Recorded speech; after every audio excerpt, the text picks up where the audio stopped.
Hello. तो मैंने परसों एक पोस्ट डाला था जिसपे मैंने पूछा था कि which is the best office romance के ड्रामा। एंड रिजल्ट्स इतने भी ज़्यादा सरप्राइजिंग नहीं थे। सच कहूँ तो मुझे अंदाज़ा था कि पहले दो पर कौन आने वाला है, लेकिन तभी मुझे रियलाइज़ हुआ कि मेरी ऑडियंस बहुत ही पुरानी है। इन्होंने लगभग 6 साल पुराना ड्रामा चूज़ किया है। क्या वो 6 साल पुराना ड्रामा आज भी उसी जगह पे स्टैंड करता है जितना वो 6 साल पहले किया करता था? ये बहुत ही टफ क्वेश्चन है। इसीलिए मैं लेकर आया हूँ एक ऐसी नई लिस्ट जिसके अंदर मैं अपने 7 फेवरेट ऑफिस रोमांस के कोरियन ड्रामास तुम्हें बताऊंगा, जिसमें टाइम कोई बाउंडेशन नहीं है। इसके अंदर मैं 2011 से लेकर 2024 तक का कोई भी के ड्रामा उठा सकता हूँ। सो आई गेस ये सभी कहने के बाद में हमें वीडियो शुरू करनी चाहिए। बाय द वे, इनमें से बहुत से के ड्रामास हिंदी के अंदर डब्ड है और मैं नीचे आपको इंट्रोडक्शन बार में यहाँ पे बता दूंगा कि ये ड्रामा कहाँ पर मिलेगा। चौथा पांचवा नंबर का जो भी ड्रामा होगा वो कहाँ पर मिलेगा और हिंदी में मिलेगा या ना मिलेगा। तो इंट्रोडक्शन बार पर अपनी हमेशा नजर रखना। तो नंबर 7 पे आता है प्रोटेक्ट माई बॉस। तो कहानी की फीमेल लीड बहुत ही स्ट्रॉन्ग लड़की होती है, लेकिन प्लॉट ट्विस्ट तो ये होता है कि इसके अंदर मेन लीड जो है बहुत ही नकारा होता है। Just the Rahul Gandhi of के ड्रामा। एंड वो चाहे जो भी कर ले, वो अपने द्वारा फैलाए हुए रायते को कभी भी समेट नहीं सकता। एंड उसका पुराना सेक्रेटरी भी उसे इसीलिए छोड़ के चला जाता है। एंड क्योंकि वो एक अमीर आदमी है, he needs a secretary. And come से कम उसे एक मजबूत सेक्रेटरी तो चाहिए ही चाहिए जो 5 बंदों को उसके प्रेजेंस में ठोक सके। एंड अगर उसे एक स्ट्रॉन्ग सिक्योरिटी चाहिए होती तो वो एक बाउंसर भी तो हायर कर सकता था। एंड इस बात से मैं एग्री भी करता हूँ। You can hire a bouncer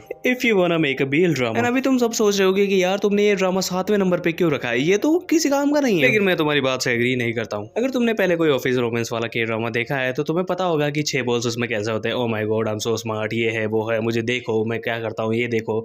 and it is kind of predictable यार। अब इतने ज्यादा स्मार्ट सीईओ देखकर तुम बोर नहीं हो गए? एंड अब तो वो मुझे क्रिंज भी लगने लगे। उनके अंदर कुछ भी नया बचा ही नहीं है। ऑफिस रोमांस के ड्रामास लगभग अब पुराने के ड्रामास के सीन्स कॉपी करने लगे हैं। ऑफ कोर्स ऐसी बात नहीं है कि एक ड्रामा भी बहुत ही ज्यादा यूनिक होगा। कुछ पहले के स्टैंडर्ड्स के हिसाब से ये ज्यादा यूनिक नहीं था, लेकिन अब ये बहुत ज्यादा यूनिक है। अगर तुमने कोई पुराने के ड्रामास देखे, for example Heirs and boys और फ्लावर, तो तुम्हें नोटिस किया होगा कि उसके अंदर भी तो यार वही ट्रेंड्स थे, नकारा और किसी काम का नहीं। तो हाँ, ये ड्रामा भी पुराने ट्रेंड्स को बहुत ही ज्यादा कॉपी करता था, लेकिन अब वो ट्रेंड्स बिल्कुल ही चेंज हो चुके हैं। तो अगर अब तुम इन्हें देखोगे तो तुम्हें बहुत ही यूनिक सा और नया सा लगेगा। अब तुम्हें वो एजी सीईओज नहीं देखने पड़ेंगे जो तुम्हें बोर कर देते हैं नए के ड्रामास में। नंबर 6 पे आता है मैरी माई हस्बैंड। ये के ड्रामा अभी खत्म हुआ है and I really enjoyed it. ये कहानी एक बहुत सी फीमेल लीड की जिसको कैंसर हो रखा है, लेकिन उसका पति उसके ऊपर चीट कर रहा है। लेकिन तभी उसकी जिंदगी में बसंत की एक नई बहार आती है और उसे अपनी जिंदगी को वापस जीने का मौका मिलता है। वो समय में 10 साल पीछे चली जाती है अपने कैंसर से डायग्नोज होने के कुछ साल पहले। लेकिन प्रॉब्लम ये है कि अगर वो वही काम करेगी जो उसने पिछली बार किए थे तो वो फिर से कैंसर का शिकार हो जाएगी। एंड पहले की तरह उसका पति उसके ऊपर चीट करेगा और उसकी जिंदगी पहले की तरह ही डिस्टर्ब हो जाएगी। तो इसलिए वो डिसाइड करती है कि वो अपने हस्बैंड की शादी अपनी बेस्ट फ्रेंड से करवा दे। Hence the title comes Marry My Husband. इसके बारे में मैंने एक यूट्यूब पे वीडियो भी बनाई है जिसके अंदर मैंने इसका पहले 2 एपिसोड्स को एक्सप्लेन किया है। अगर तुम इंटरेस्टेड हो तो मेरी वीडियो को जरूर देखना। ये ड्रामा अभी के कुछ लेटेस्ट ट्रेंड्स को फॉलो कर रहा है, जैसे कि रिवेंज एंड चीटिंग, जो कि बाद में जाकर बहुत ही ज्यादा कॉपी होने वाले हैं और बहुत ही ज्यादा अनओरिजिनल हो जाएंगे फ्यूचर में। लेकिन वो 3-4 साल बाद की बात है, तुम अभी से एंजॉय कर सकते हो। एंड अगर बात करी जाए इसके ऑफिस रोमांस एस्पेक्ट की तो ये कुछ ज्यादा नया नहीं है, लेकिन ये बहुत ही एंटरटेनिंग है, जैसा कि हर एक कोरियन ड्रामा में होता है। कहानी के अंदर मेन लीड को बहुत सारे पैसे मिलने वाले हैं क्योंकि उसके दादाजी मरने वाले हैं। वो सबसे अमीर आदमी का होता है और वो अपने सारे पैसे शायद लड़कियों को स्टॉक करने में खर्च कर देता है, विच इज रियली टेरिफाइंग। लेकिन आई थिंक कोरियन ड्रामाज में ये बहुत ही नॉर्मलाइज किया गया है, तो मेरा कुछ नहीं कहना है इस पे।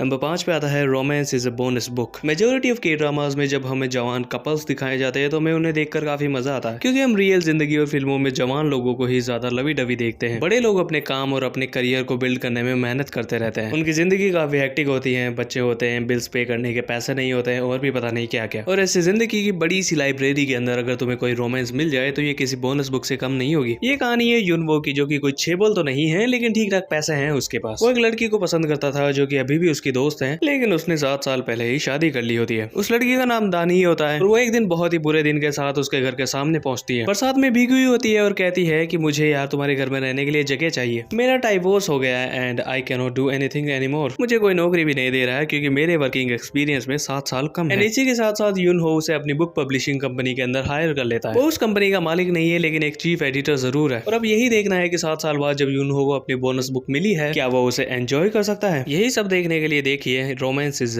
Bonus book. तो नंबर 4 पे आता है हर प्राइवेट लाइफ। ये कहानी एक बहुत ही बड़ी के-पॉप फैन गर्ल की, जिसे कि अपने के-पॉप आइडल पे बहुत ही बड़ा क्रश है। वो अपने आइडल के मीटअप और कॉन्सर्ट में जाती है और उसे बहुत ही ज्यादा एंजॉय करती है और बहुत सारी स्टॉकिंग भी करती है। एंड ऐसी कोई बात नहीं है कि वो कोई मामूली आदमी है, वो एक म्यूजियम में काम करती है एंड इसीलिए उसकी थोड़ी बहुत पहुंच भी है। इसी पहुंच का वो इस्तेमाल कर जाती है अपने के-पॉप आइडल से मिलने के लिए। लेकिन उसकी किस्मत इतनी खराब है है कि मीडिया ने उसे अपने आइडल के घर से निकलते हुए देख लिया। अब वो उसके ऊपर झूठी झूठी न्यूज बना रहे हैं और पूरी दुनिया को उसके खिलाफ भड़का दिया है उन्होंने। और इन्हीं सब प्रॉब्लम से बचने के लिए उसने अपने म्यूजियम के मैनेजर के साथ मिलकर उसने एक अफवाह फैलाई कि वो और मैनेजर दोनों डेट कर रहे हैं और इस ट्रिक को काम करवाने के लिए वो काफी समय साथ में बिताते हैं and in the and they fall in love and this is a really interesting story. जहां बाकी सभी के ड्रामास में उन्हें प्रिटेंड करना पड़ता है कि they are not lovers and they hate each other, वहीं इस ड्रामा के अंदर उन्हें उल्टा करना पड़ता है, which makes a really unique scenario and I really love it. Number 3 पे आता है इन सभी का चहेता और मेरे लास्ट पोल का विजेता भी व्हाट्स रॉन्ग विद सेक्रेटरी किम। ये के ड्रामा मुझे बहुत ही ज्यादा पसंद है, इसकी एग्जैजरेटेड कॉमेडी मुझे बहुत ही ज्यादा पसंद है और वही इसे यूनिक भी बनाती है। तुम कहोगे कि यार ये तो एक कॉपी कैट है एंड मैं तुम्हारी बात के साथ अग्री भी कर सकता हूँ। 2018 में आया था और इसके अंदर भी वही ट्रोप्स है जो कि बाकी सभी के ड्रामास में है, जैसे कि उसका IQ 100+ होना चाहिए, वो एक CEO होना चाहिए, एक अमीर आदमी होना चाहिए और उसके मम्मी पापा उसकी शादी के पीछे पड़ने चाहिए। तुम कहोगे कि यार ये तो एक कॉपी कैट है। अभी थोड़ी देर पहले तू ही तो इन्हें क्रिटिसाइज कर रहा था कि ये कितनी ज्यादा अनओरिजिनल है, लेकिन ये सभी ट्रोप्स इसने अपनी एग्जैजरेटेड कॉमेडी के लिए यूज किए हैं एंड मैं तुम्हारी बात के साथ अग्री भी कर सकता हूँ। जहाँ बाकी सभी के ड्रामास मिलकर एक बहुत अच्छा सा कचरा बनाते हैं जिसे मैं कभी नहीं खा सकता, वही दूसरी तरफ ये के ड्रामा उन्हीं ट्रोप्स का मजाक बनाता है और उन्होंने इसकी क्रिंजनेस को इतना ज्यादा एग्जैजरेट कर दिया है कि अब वो उन सभी ट्रूप्स का मजाक बनाता है और हमें बहुत ही फनी लगता है। हर के ड्रामा रिचमैन की तरह इसका मेन लीड भी बहुत ही ज्यादा घमंडी होता है। फॉर एग्जांपल तुमने के ड्रामास बहुत सारे देखे होंगे, तो तुम्हें क्या लगता है इस सीन के अंदर क्या होगा? लड़की को ठंड लग रही है, मेन लीड के पास एक बढ़िया सा जैकेट है, वो क्या करेगा? ऑफ कोर्स वो उसको भी अपना जैकेट दे देगा,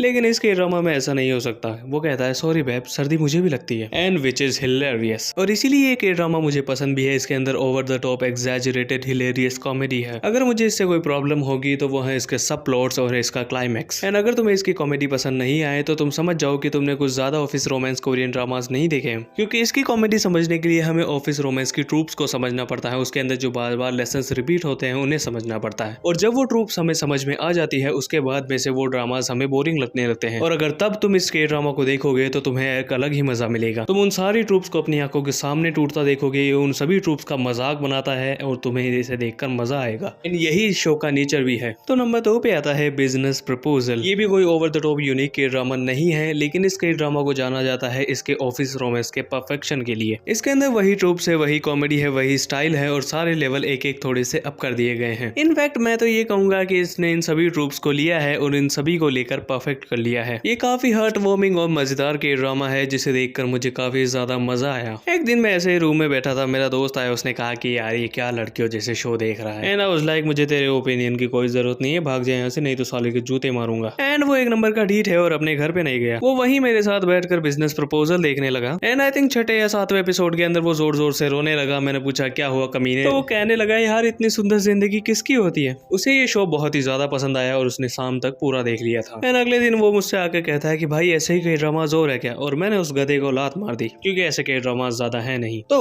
अब हमने 6 ड्रामास को डिस्कस कर लिया है और अब हम चलते हैं नंबर 1 के ड्रामा पे, जो मुझे सबसे ज्यादा पसंद है और हर किसी को देखना भी चाहिए।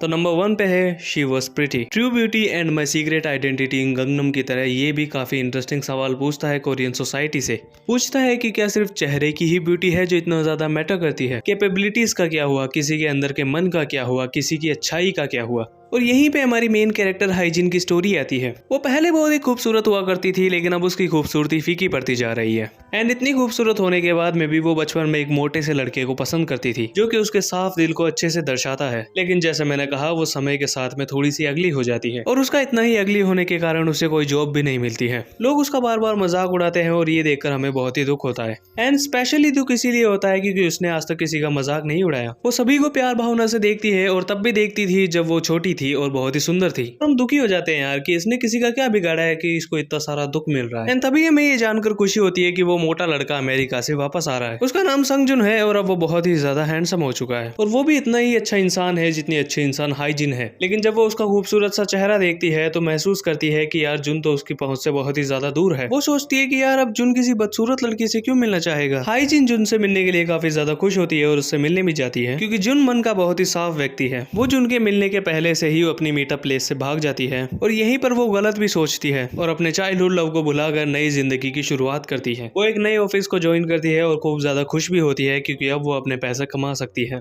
लेकिन तभी उसे पता चलता है कि जुन उसकी कंपनी में एक चीफ एडिटर है और उसका बॉस है। क्या ये ब्यूटी एंड द बीस्ट का जो ऑफिस रोमांस है कभी पूरा हो पाएगा? ये सब देखने के लिए तो आपको शो देखना पड़ेगा। तो आज की वीडियो में इतना ही। अगर आपको स्पेसिफिक सा ड्रामा देखना चाहते हैं, किसी का रिव्यू चाहते हैं, कोई एक्सप्लेनेशन चाहते हैं, कोई भी लिस्ट चाहते हैं तो मुझे जरूर कमेंट करें, या फिर आप चाहे तो मेरे चैनल को सब्सक्राइब कर सकते हैं। मैं उस पर बहुत से इंटरेस्टिंग से पोस्ट डालता हूँ जिसकी वजह से आप मुझे बता सकते हैं कि आपको किस टाइप की वीडियोस चाहिए और किस टॉपिक के ऊपर चाहिए। तो चलो फिर मिलते हैं अगली वीडियो के अंदर। सी या।